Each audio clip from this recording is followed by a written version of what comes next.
आप सभी बच्चों का, अभिभावकों, शिक्षक साथियों और विदुषी बहनों का एक बार पुनः आपके अपने इस यूट्यूब चैनल पर स्वागत है।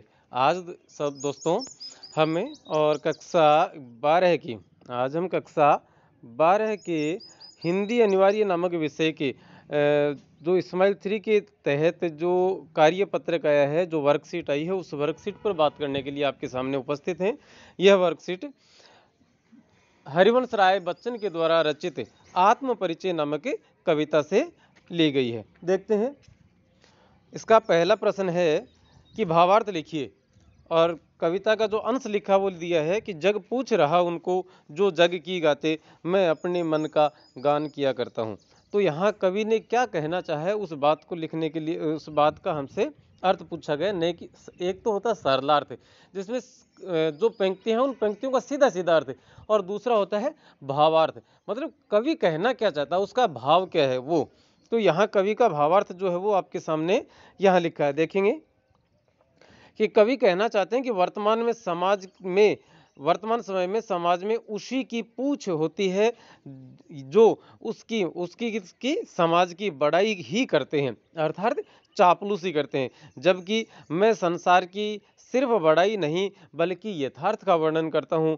जिस बात की गवाही मेरा मन देता है, मैं वही कार्य करता हूँ और वही लिखता हूँ। मतलब कि संसार के हर कार्य पर वाह वाह करने वाले लोगों की आजकल बड़ाई होती है। लोगों को बड़ाई सुनने की, अपनी बड़ाई सुनने की एक आदत लग गई है। मैं ऐसा नहीं हूं, मैं ऐसा नहीं किया करता हूं। तो कवि कहते हैं कि मैं अपने मन का गान किया करता हूं, कि मैं जो गाने लिखता हूं या मैं जो भी बात करता हूं वो अपने मन की किया करता हूं।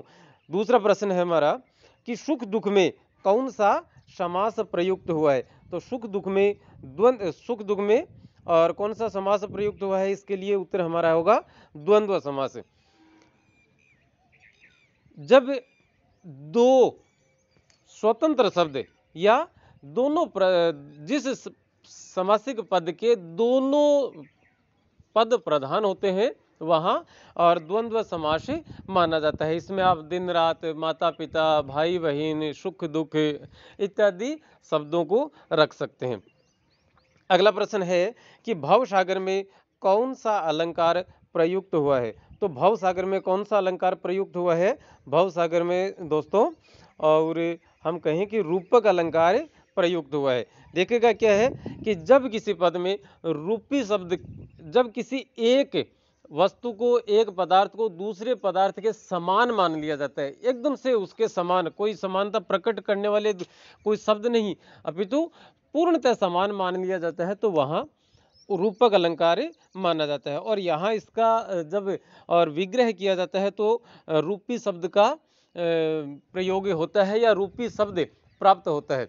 तो इसको जब खोलते हैं शब्द को तो भव रूपी सागर, जैसे ज्ञानौषधि तो ज्ञान रूपी औषधि या भव रूपी सागर इस प्रकार के जब शब्द प्राप्त होते हैं, जहां रूपी शब्द की प्राप्ति होती है, वहां पर कौन सा अलंकार माना जाता है, वहां रूपक अलंकार माना जाता है। अगला प्रश्न देखें कि मैं और जग और कहाँ का नाता, पंक्ति में प्रयुक्त और शब्द की विशेषता बताइए।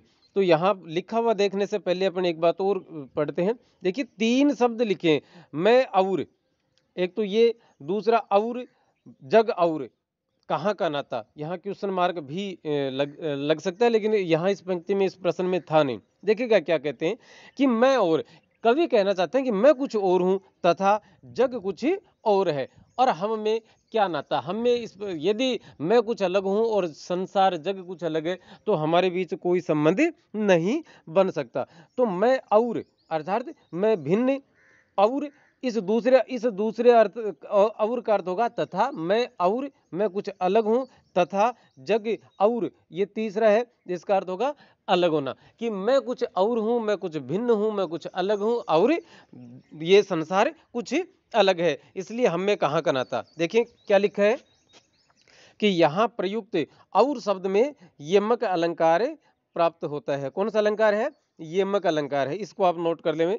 उसके बाद यहाँ पहले से और से तात्पर्य है भिन्न या अलग होना, दूसरे और का अर्थ है तथा या एवं, और तीसरे अर्थ और का अर्थ है अलग या भिन्न होना, अर्थात मैं कुछ और तथा जग कुछ और, मैं कुछ और तथा जग कुछ और अतः हम में कोई संबंध नहीं।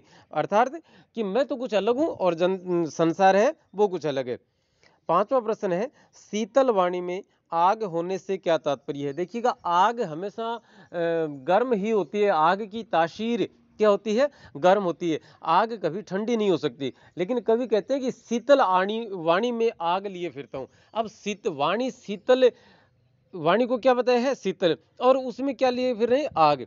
तो यहाँ वाणी में आग लिए फिरने का अर्थ यहाँ पर नए वाणी शीतल हो सकती है और नए वाणी में आग लिए कोई आदमी फिर सकता है। यहाँ कवि का कहने का अर्थ यह है कि मैं अपने शब्दों के माध्यम से विरोध प्रकट करता हूँ। ये मैं अपने शब्दों, अपने लेख, अपनी कहानियों, अपने कविताओं के माध्यम से क्या करता हूँ, विरोध प्रकट करता हूँ। तो इसलिए वो क्या हो गई, वो लोगों को सुहाती नहीं है, वो गर्म लगती हैं, तो वो आग हो गई। और वाणी हमेशा क्या है, मेरी शीतल है। ये क्या लिखा है देखें, कवि कहना चाहते हैं कि समाज में व्याप्त असमानताओं, कुरीतियों, रूढ़ियों व विसंगतियों या विसंगतियों के समान और कोई बहुत सारी चीजें हैं जो भी समाज के अहितकारी जो परंपराएं हैं उन सब की बात है।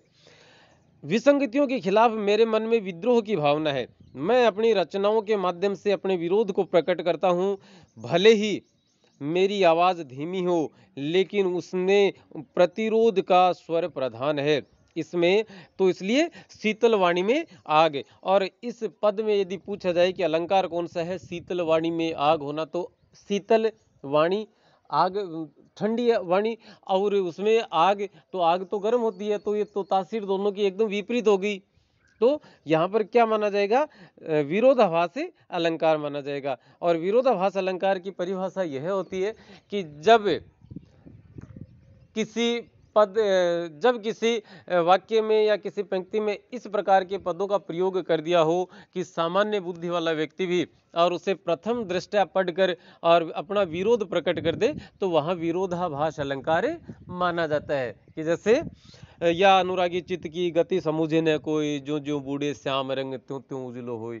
कि जब श्याम रंग में जो जो डूबते जाते हो त्यों त्यों आप उजले होते जाते हो। अब श्याम कहते हैं कृष्ण, काले को या कृष्ण को, तो काले रंग में डूबने से कोई कैसे उजला हो सकता है, इस बात का विरोध हर कोई दर्ज करवा सकता है। लेकिन कवि यहाँ पर काले रंग और उजले होने की बात नहीं कर रहा।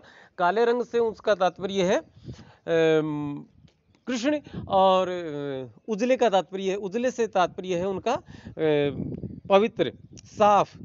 तो कवि कहना चाहते हैं कि जो जो आप कृष्ण की भक्ति में लीन होते जाते हो, आपके मन का मैल दूर होता जाता है और आपका मन पवित्र होता जाता है। तो वहां विरोधाभास अलंकार माना जाएगा। ठीक उसी प्रकार से शीतल वाणी में आग, यहाँ ये जो पद है, इस पद में भी और कौन सा अलंकार माना जाएगा, विरोधाभास अलंकार माना जाएगा। इसमें कौन सा अलंकार माना जाएगा, विरोधाभास।